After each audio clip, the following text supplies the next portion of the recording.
சமூக பணியையும் கல்வி பணியையும் உத்வேகத்துடன் தொடர உள்ளதாக தேசிய நெல்லாசிரியர் விருது பெற்ற குடியாத்தம் நகரை சேர்ந்த கோபிநாத் தெரிவித்துள்ளார்.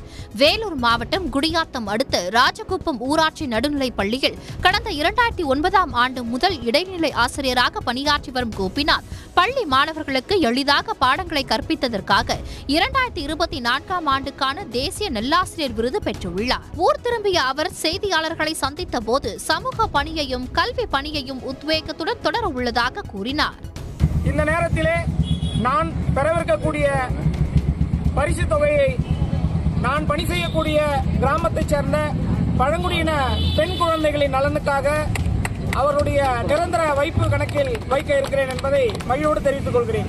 முன்னதாக குடியரசுத் தலைவரிடம் விருது பெற்று குடியாத்தம் திரும்பிய கோபிநாத்திற்கு மேளதாளம் முழங்க பட்டாசுகள் வெடித்து உற்சாக வரவேற்பு அளிக்கப்பட்டது. உடனுக்குடன் செய்திகளை தெரிந்து கொள்ள சன் நியூஸ் பெல் ஐகானை கிளிக் பண்ணுங்க.